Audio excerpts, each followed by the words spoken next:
الکلیات والجزیات الایمان به نعم التصدیق والاعتصام به حق التوفیق والصلاة والسلام علی من بعث بالدلیل وفیہ شفاء لکل علیم وعلی آلہ واصحابہ الذین هم مقدمات الدین وحجج الہدایۃ والیقین والتابعین لهم بإحسان إلی یوم الدین اما بعد فاعوذ باللہ من الشیطان الرجیم بسم اللہ الرحمن الرحیم قال اللہ تبارک و تعالی فی القرآن العظیم قل لا اسألکم علیہ اجرا الا المودۃ فی القربى صدق اللہ مولانا العظیم وقال تعالی فی مقام آخر فی شان حبیبہ و محبوبہ مخبرا و آمرا ان اللہ و ملائکتہ یصلون علی النبی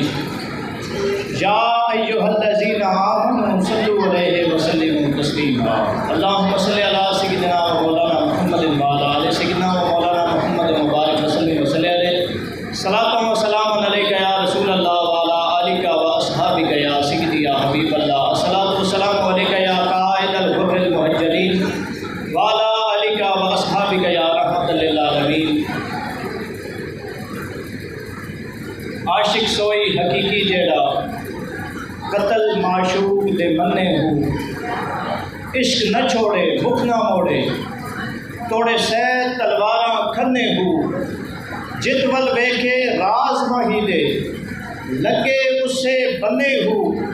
سچا عشق حسین ابن علی دا حضرت باہو سر دے بے راز نہ بھرنے ہو سامعین زی بتا السلام علیکم ورحمۃ اللہ وبرکاتہ آپ حضرات تھوڑی خاموشی کا مظاہرہ فرمائیں گے بس چند معلومات آپ کے گوش گزار کروں گا اور اختصار کے ساتھ انشاءاللہ عز و جل آپ ذرا تھوڑا خاموشی کا مظاہرہ فرمائیے سامعین جی بکار اہل بیت کرام ہوں یا حضور نبی کریم علیہ الصلوۃ والتسلیم کے صحابہ کرام ہوں دنیا کے اندر صرف واحد مسلک حق اہل سنت و جماعت ہی ہے جس نے اہل بیت کی بھی تعظیم کی ہے اصحاب کی بھی تعظیم کی ہے صرف ایک ہی فکر ہے اہل بیت کی تعظیم ہم کہتے ہیں اور دعوے سے کہتے ہیں کہ 14 صدیوں کے اندر ہمارے مصادر دیکھ لیں آپ ہماری کتابیں دیکھ لیں جو شان حضور کی آل کی ہمارے اسلاف نے بیان کی ہے ایسی کسی نے بیان نہیں کی جو شان حضور کے اصحاب کی ہمارے اسلاف نے بیان کی ہے کسی نے بیان نہیں کی دو فکریں ہیں اہل سنت کے مد مقابل ایک خوارج کی فکر ہے وہ صحابہ کرام کی شان بیان کرتے ہیں آل کو چھوڑ دیتے ہیں ایک روافض کی فکر ہے وہ آل کی شان بیان کرتے ہیں حضور نبی کریم علیہ الصلوۃ والتسلیم کے اصحاب کو چھوڑ دیتے ہیں لیکن ذرا دیکھنا یہ ہے کہ چاہے خوارج ہوں چاہے روافض ہوں گو کہ ایک کی شان بیان کرتے ہیں ایک کو چھوڑ دیتے ہیں لیکن خوارج نے بھی صحابہ کی وہ شان بیان نہیں کی جو ہمارے اسلاف نے کی ہے روافض نے بھی اہل بیت کی محبت کا دعویٰ تو کیا ہے لیکن وہ شان بیان نہ کر سکے جو ہمارے اسلاف نے کی میں آپ کو ایک مثال دیتا ہوں زیادہ سے زیادہ حضور نبی کریم علیہ الصلوۃ والتسلیم کی شان بیان کرنے والا کیا کہہ سکتے ہیں زیادہ سے زیادہ کیا شان بیان کر سکتے ہیں زیادہ سے زیادہ یہی کہے گا کہ حضور کی آل بڑی عظمت والی تھی حضور کی آل کا یہ مرتبہ تھا کسی کا مرتبہ حضور کی آل کے برابر نہیں تھا لیکن جب ہمارے اسلاف نے شان بیان کی تو ہمارے اسلاف نے کہا تو آل کی بات کرتا ہے میں تو آج بھی کہتا ہوں تیری نسل پاک میں ہے بچہ بچہ نور کا سمجھ آئی کیا نہیں ہے حضور نبی کریم علیہ الصلوۃ والتسلیم کی آل کی محبت بھی ہم پر لازم ہے حضور کے اصحاب کی محبت بھی ہم پر لازم ہے حضور کی آل کا بغض بھی ہمارے لیے ہلاکت کا باعث بن سکتا ہے حضور کے اصحاب کا بغض بھی ہمارے لیے ہلاکت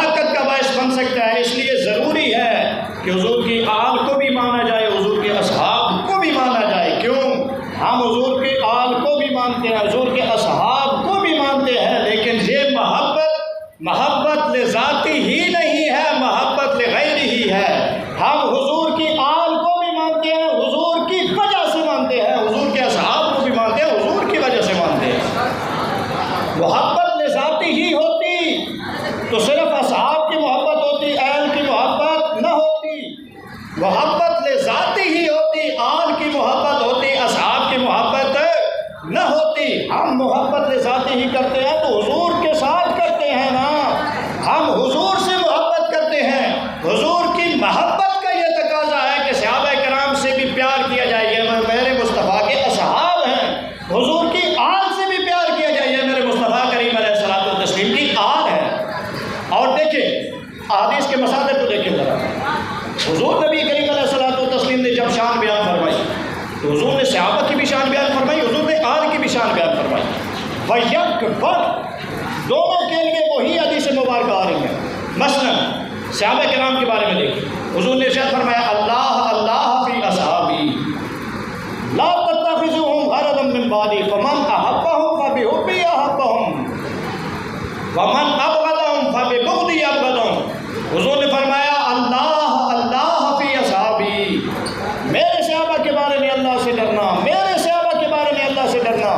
کہیں ایسا نہ ہو کہ میرے بعد تم انہیں تان و تشنیع کا نشانہ بنا لو۔ آگے حضور نے کیا ارشاد فرمایا؟ فرمایا من احبهم فبحبی احبهم۔ مشکات کے پہلے اشارے علامہ طیبی نے لکھا یہ با فبحبی میں جو با ہے یہ با سببیہ ہے، یعنی عبارت یہ بنے گی فبحبی ای بسبب حبی محبتهم، یعنی جس نے حضور کے اصحاب سے محبت کی،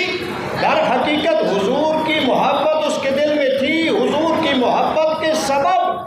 حضور کی محبت سبب بنی حضور سے محبت کرنے کا، حضور کے اصحاب سے محبت کرنے کا سبب کیا بنی؟ حضور کی محبت۔ اور فرمایا ومن ابغضهم فببغضی ابغضهم، جس نے صحابہ سے بغض رکھا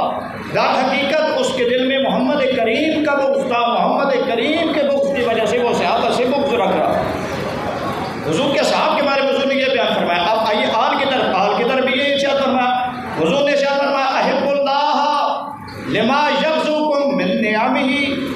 اے لوگو اللہ سے محبت کرو، کیوں؟ اللہ سے اس لیے محبت کرے کہ وہ صبح شام تمہیں اپنی نعمتیں عطا فرماتا ہے۔ وَأَحِبُّونِي بِحُبِّ اللَّهِ، اور مجھ سے محبت کرو اللہ کی محبت کی وجہ سے۔ وَأَحِبُّوا أَهْلَ بَيْتِي لِحُبِّي، صحابہ کے بارے میں فرمایا صحابہ سے محبت میری وجہ سے ہے۔ اہل بیت کے بارے میں بھی حضور فرما رہے ہیں اہل بیت سے محبت کرو میری محبت کی وجہ سے۔ سمجھ آئی یا نہیں آئی؟ آگے اسی حدیث کو جو میں نے پہلی حدیث پڑھی اس کو ذرا آگے لے چلیے۔ حضور نے کیا ارشاد فرمایا؟ حضور نے فرمایا من آذاہم فقد آذانی، صحابہ کو ایذا دینا حضور نبی کریم علیہ الصلوۃ والتسلیم کو ایذا دینا ہے۔ حضور نے فرمایا جس نے صحابہ کو ایذا دی، برا بھلا کہہ کر صحابہ کو تکلیف پہنچائی، اس نے صحابہ کو تکلیف نہیں پہنچائی، اس نے مجھ محمد کریم کو تکلیف پہنچائی۔ اور جس نے حضور نے فرمایا من آذانی فقد آذ اللہ، جس نے مجھے تکلیف پہنچائی اس نے اللہ کو تکلیف پہنچائی، اور جس نے اللہ کو تکلیف پہنچائی فیوشک ان یاخذہ، جس نے اللہ کو تکلیف پہنچائی اللہ اسے عنقریب پکڑ لے گا، مطلب یہ ہے اللہ اسے جہنم میں داخل کرے گا۔ اب ہمارے مناطق میں ایک تو قیاس اقترانی کی شکل اول آپ سارے جانتے ہی، لیکن ایک قیاس مرکب ہوتا ہے۔ قیاس مرکب یہ ہوتا ہے، ذرا سمجھے اس بات کو، کہ قیاس اقترانی کی شکل اول بنا لی جاتی ہے، توجہ کریں گے انشاءاللہ سمجھ آ جائے گی، مشکل نہیں ہے۔ قیاس اقترانی کی شکل اول بنائیں، اس شکل اول سے جو نتیجہ نکلے گا اس نتیجے کو دوبارہ صغرا بنائیں، ایک کبرا اپنے پاس سے لگائیں، جو نتیجہ نکالیں گے وہ اصل نتیجہ ہوگا۔ مثلا میں آپ کو مثال دیتا ہوں، ذرا سمجھے اس بات کو۔ زید ایک محنتی طالب ہے،